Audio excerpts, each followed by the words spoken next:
Welcome to this webinar on how to audit food labels like a professional. One of the biggest causes of food recall worldwide is incorrect labelling. Regardless of where a food company is located, there are regulatory requirements stipulating what information is provided on food labels and to make sure that it is not only correct, but also not misleading to the consumer. Most global food safety initiative recognised certification programs like SQF, BRC, FSSC 22000 will also mandate food labelling compliance. So with this in mind, food auditors play a significant role in verifying the accuracy of food labels and may be challenged when completing reviews thoroughly and in a timely manner. The purpose of this webinar is to demonstrate how to audit food labels to ensure that the label is not only correct and truthful, but also in compliance with customer and legislative requirements. By the conclusion of this session, it is hoped that you as a participant will be able to quickly identify key areas of review, recognise legitimate supporting evidence, and implement an effective three-step approach to auditing food labels. The session will also provide you with tools and takeaways to help you as a food safety auditor to successfully audit food labelling requirements regardless of your current level of food labelling knowledge. My name is Amanda Evans-Lara from HACCP Mentor. If you haven't heard of me before, I'm a food safety compliance specialist who has also been an auditor certified by Exemplar Global for the last 20 years. I work as I said, as a food compliance auditor, but mainly as a training facilitator. My primary work also involves food labelling and educating the food industry on how to label products correctly. To find out more about HACCP Mentor, you can visit www.haccpmentor.com, where you can have a look at the mentoring services that we also provide. Okay, so let's get into this training. The key outcomes that we want to achieve when completing a label review are threefold. We want to be able to ascertain if the label contains everything that's required by law. Now, this may be the law of manufacture, but also the law of wherever a product is being imported to. We also want to find out, is the information on the label accurate? And then finally, we want to make sure that the product inside of that packaging or with that labeling actually matches. So let's have a look at this three-step process. It's really similar to any other type of audit that you would do in the food safety space, where we have the three components or the three parts, which is firstly a document review, records review, and then finally a GMP inspection. It doesn't really matter what order you do these in when you're doing your audit, long as you cover off these three components. So as we go through this training, we will keep pulling back to these three key areas: document review, record review, and GMP inspection. So before we get into the different areas of label review, let's first have a look at what type of resources you are going to need or have access to be able to do an effective label review. So obviously you need to have the food label, you need to have access to the company's product formulation or their recipe, any approved artwork that they may have for the label. We want to have access to all raw materials and finished product specifications that go into make up a particular product. Any laboratory reports, so these are more around your verifications, some initial shelf life validation reports, the packaged product itself, so if you can see the product being packed, that's a good start, and also most importantly a copy of the food labelling legislation in the country of origin, so where the product is being manufactured, but also any labelling legislation in the country of export. Let's start to have a look at the different components of a label. Now, a lot of these, when you're doing your first part of the review, address the outcome of does the label contain everything required by law? So this is where you'd have a copy of your law or piece of legislation for labelling available. Now these things you can just check really quickly, and as you get more advanced, these things will stand out on a label and it should be a quick process. So our first thing to have a look at is to make sure that the label actually has a product name. We need to then make sure to see, is the product name in alignment with what the actual product is? So what's actually inside the contents or what's inside of the package? Is the product name misleading? And another question would be, have there been any images used on the packaging?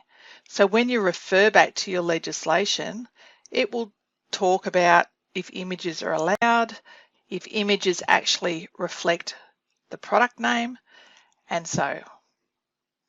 Our next key area to identify, are there manufacturing details available on the label? So some key manufacturing details are going to be things like the name of the manufacturer, the address of where the product is manufactured. Are these actually correct?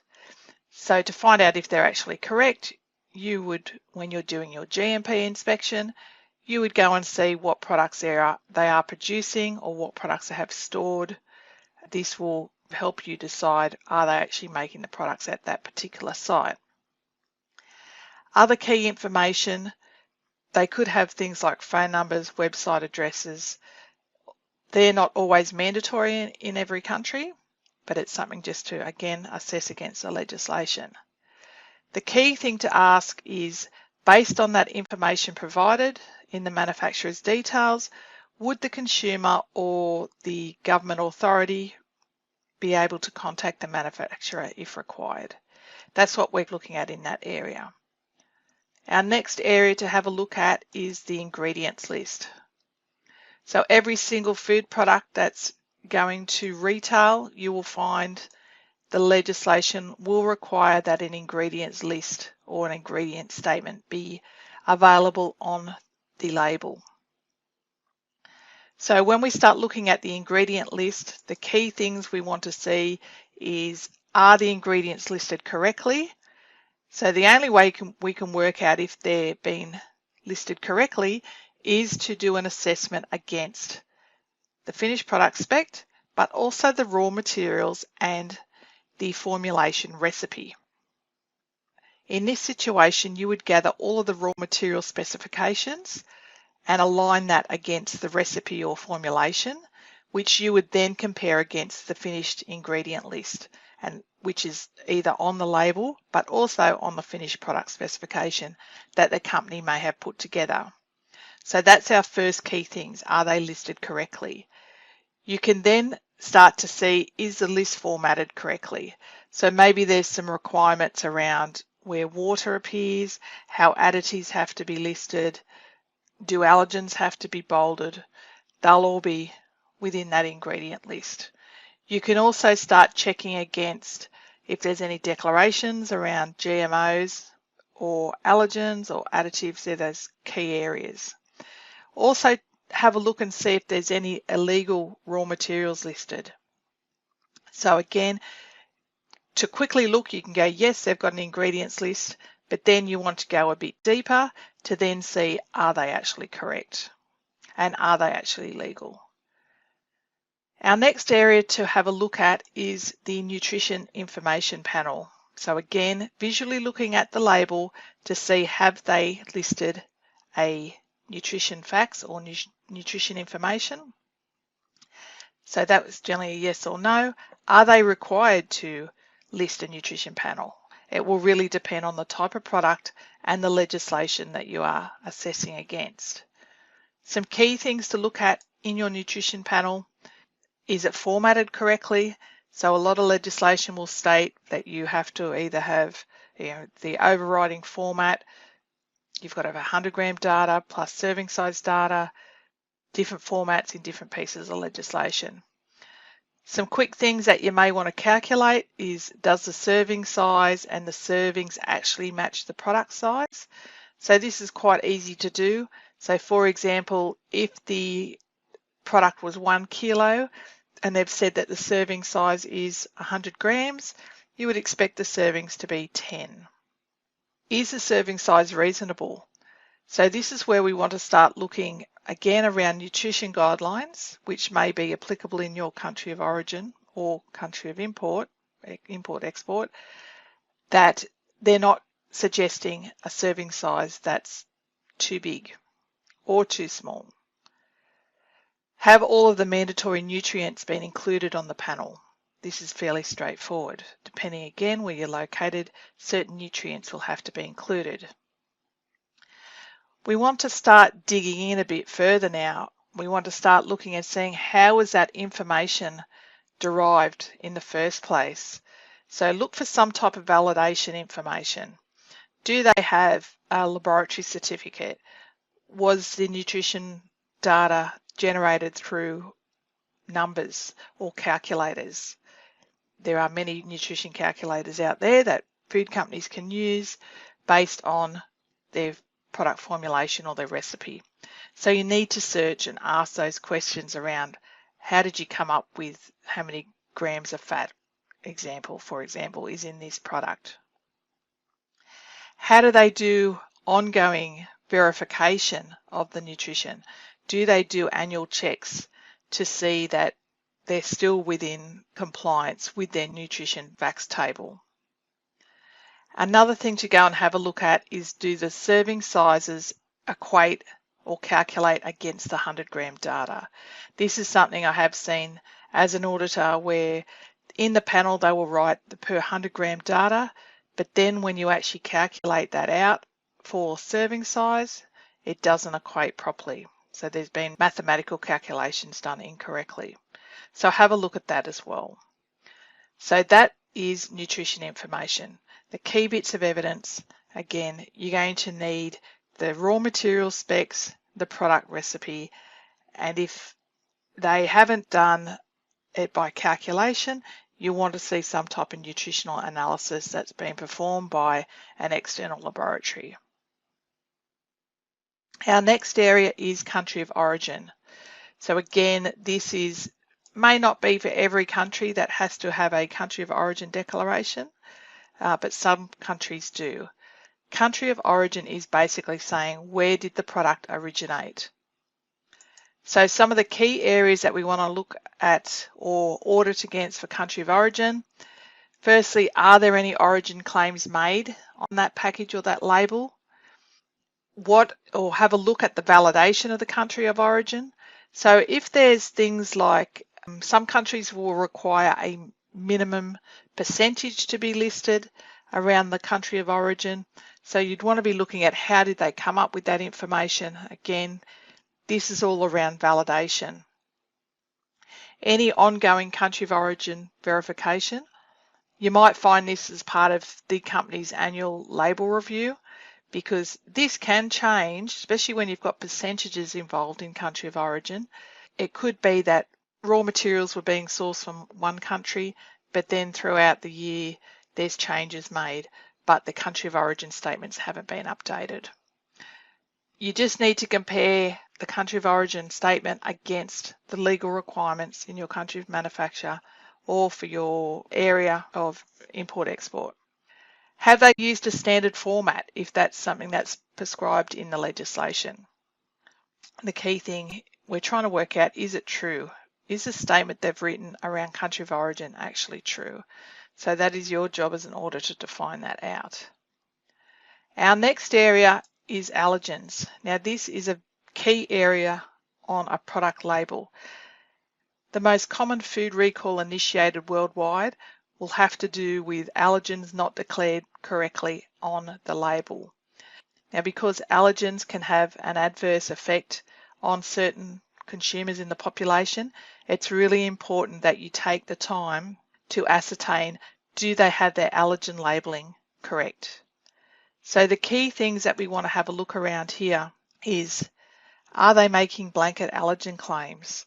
So these might be written as things like, this product is also produced in a factory that contains peanuts, tree nuts, soy, or something like that. For your allergens, you want to compare these again against the raw material specifications and the recipe to see whether they have actually declared all of the allergens correctly. As a general rule, allergens will be declared in the ingredient listing, but some companies or some requirements may ask for a separate allergen statement to be made. So in helping with this process, there's also some key GMP activities that you have to complete as an auditor. So it's not just doing the document review as part of allergens, you also need to do your GMP checks. So this is where we're trying to ascertain, could there be an issue with cross-contact? So cross-contact is when one product containing an allergen contaminates another product which doesn't contain that same allergen. So when you do your walk around or your GMP inspection, you'll be looking at how are allergens stored. Are they stored on top of each other? Are they stored next to each other? Has there been any spillages of allergens going onto other products that don't contain those allergens or onto the product packaging? Are there any potential cross-contact of allergens around equipment? So are they using the same scoop in different raw materials or different products that contain allergens and don't contain allergens? You want to have a look at production scheduling. Do they run an allergenic product and then run a non-allergenic product? These type of scenarios or manufacturing practices could all lead to undeclared allergens in a finished product. Also take a look at the cleaning practices. Are they cleaning up allergen spills? Are they cleaning correctly after allergenic and non-allergenic products? Also check the cleaning equipment and that the cleaning equipment's actually clean, especially when it comes around allergens. So the allergens can be declared in the ingredients list depending on your location. Some countries will actually require you to bold the allergens within the ingredient list, or some other countries will require you to do a separate statement for allergens. Our next area to have a look at is, does the label contain the shelf life? This is basically, is it a best before date or a use by date, packed on date? So you want to ascertain, firstly, is the shelf life correct? So the way that you would do that would be to go back to their validation studies, ask the company for validation of shelf life and make sure that this actually matches the product. So if they've said in the validation that the product has a, say, 6-month shelf life, you would want to make sure by looking at records and looking at their processes that the date stamped during the production day within the realm of their shelf life. So if we were producing a product today and the validation information said there was a 6-month shelf life, we would be checking that the shelf life on the product being produced today is in 6 months' time. You'd also want to be looking to see verification, ongoing verification, to make sure that the product is still achieving their initial validation of, if it was, for example, 6 months. You can assess against the food legislation whether the company has to use a best before date or a use by date, or if they're allowed to use a packed on date. Generally, this will relate around the actual risk of the product. Generally, if it's a higher risk product, it will have a use by date, which basically tells the consumer that they shouldn't eat it past the date, where sometimes a best before date can relate to quality attributes, which will allow people to eat the product past the date, but it won't actually make them sick. It's more quality parameters. But again, have a look in the legislation of where you're auditing or for that product to see the definitions, the key definitions of best before date, use by date, packed on date, and see what would be applicable to that particular product that you are reviewing. Okay, our next area is to looking at directions for use and storage.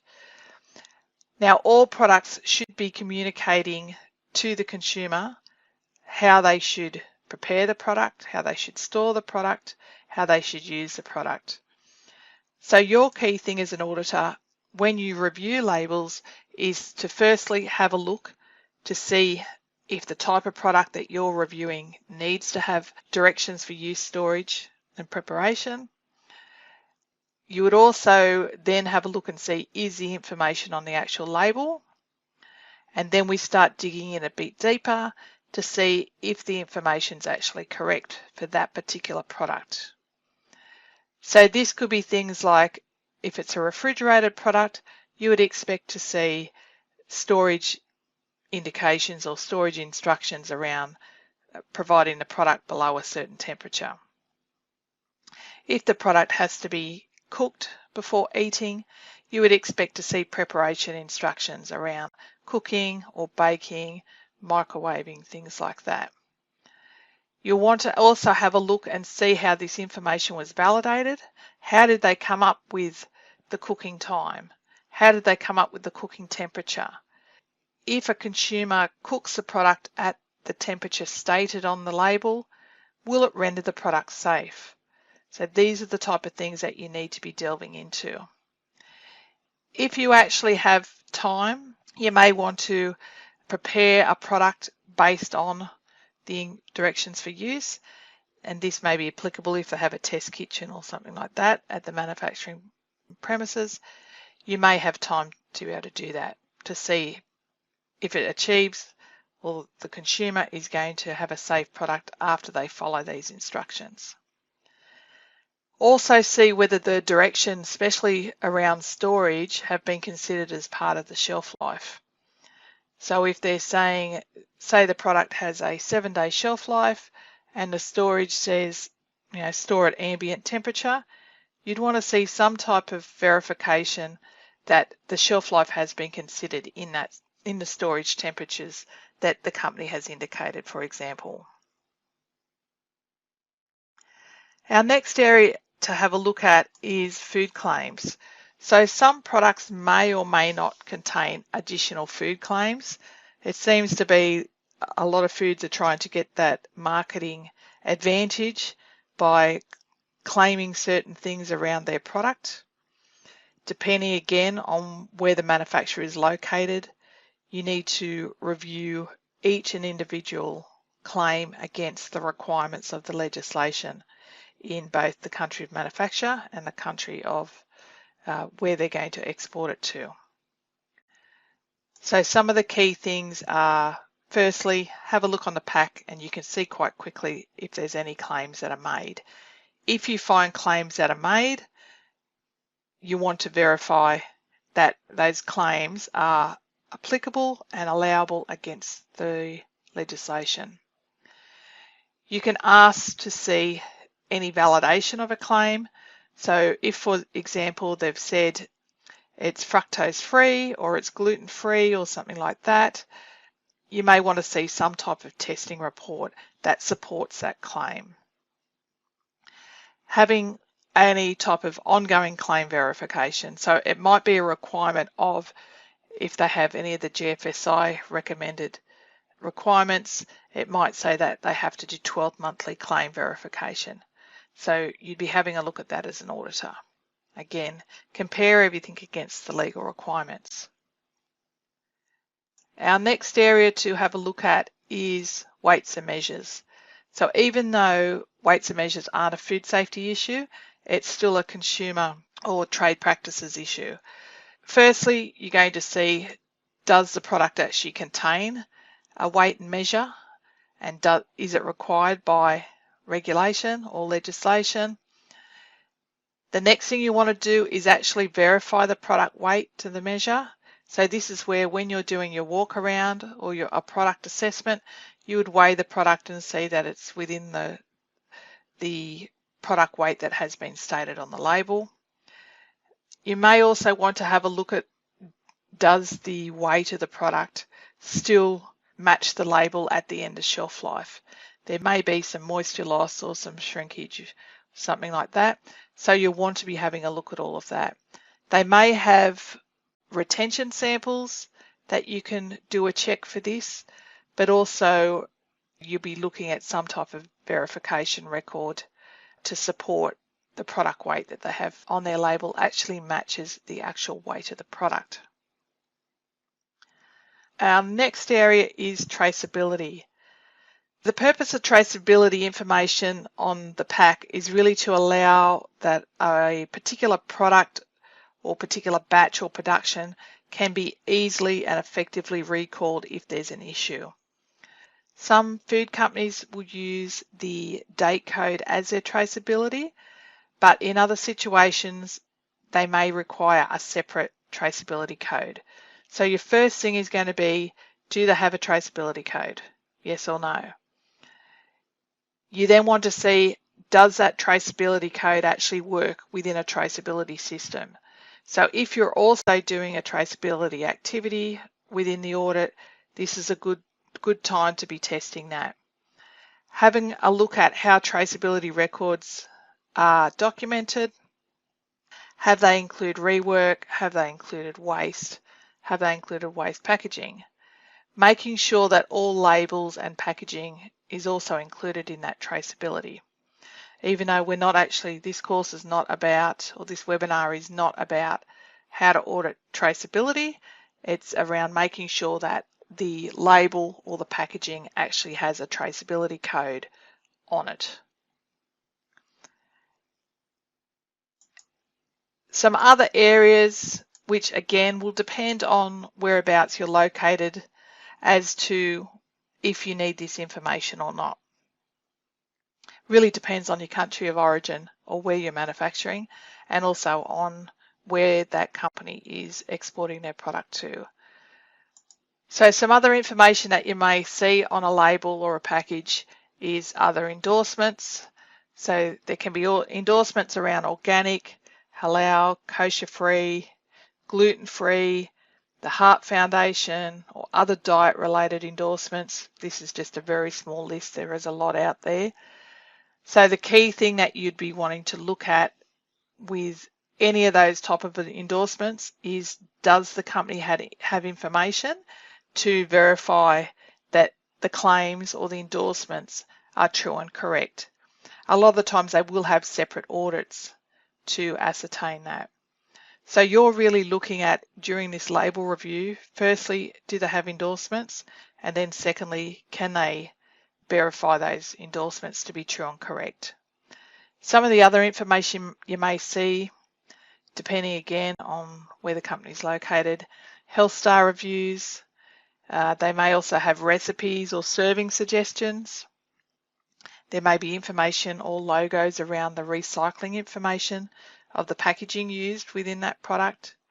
And there also may be like daily intake tables or additions within the nutrition panel.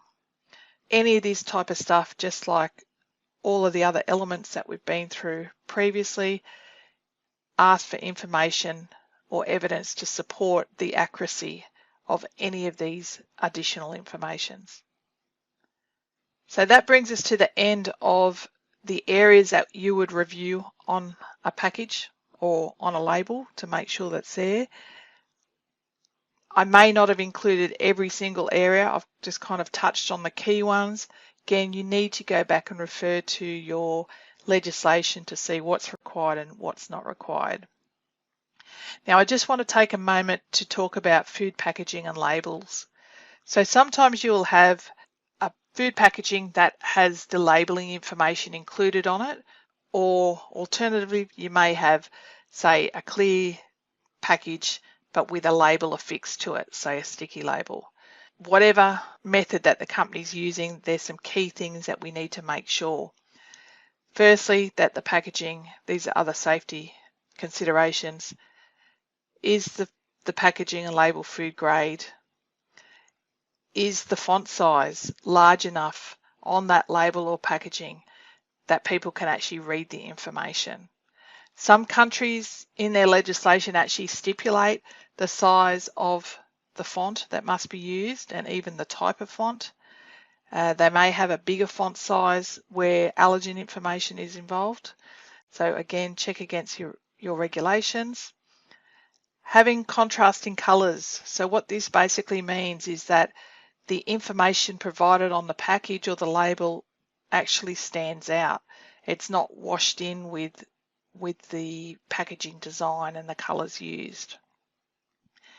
Any type of information put on a label has to be indelible, which means it can't be erased, it can't come off. You want to make sure that, especially when we've got shelf life and traceability information, this information can't be removed. We want to make sure that it's readable. Obviously, I said before with font size, but sometimes with these inkjet printers, the information may not be readable. So we need to make sure that that happens as well. And then finally, we want to make sure that the actual packaging and label itself doesn't become a food safety risk to the products or to the product inside of the packaging. Our final kind of area we want to have a look at is there's lots of records that you'd look at around label verification. I've just put a couple examples of some label verification records on the screen now. So they're things like artwork approvals, and some of this information is actually required by GFSI standards like SQF or BRC or FSSC 22000. So approval of the label artwork, product label to artwork, check on receival.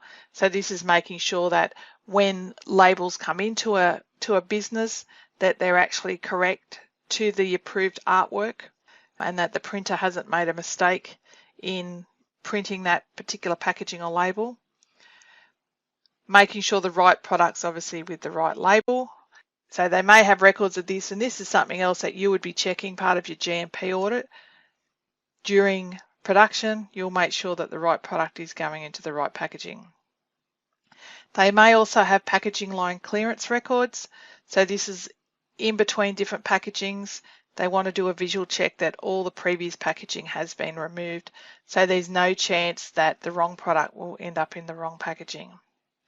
Traceability records, staff training records is very important, especially around things like doing packaging line clearances, around allergen controls, all of that type of information.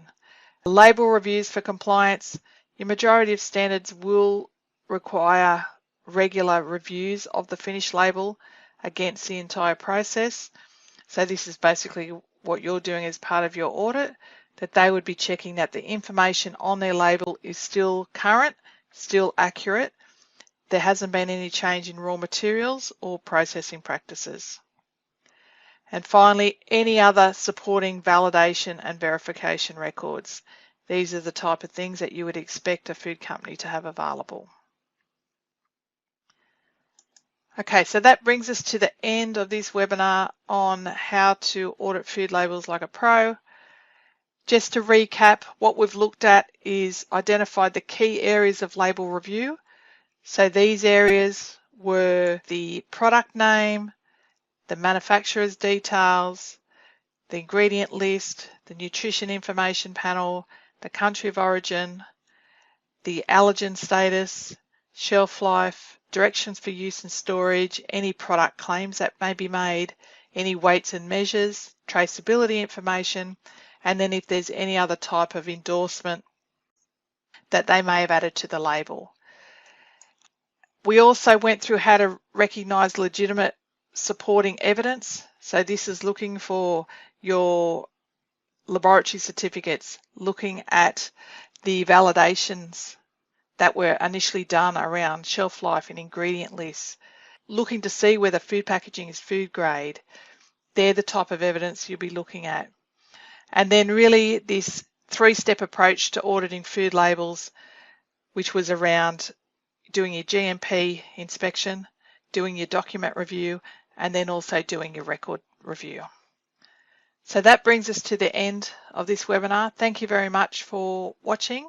If you require any more information, feel free to head over to hassopmentor.com, sign up for our regular newsletter to keep up to date with compliance issues. Thank you.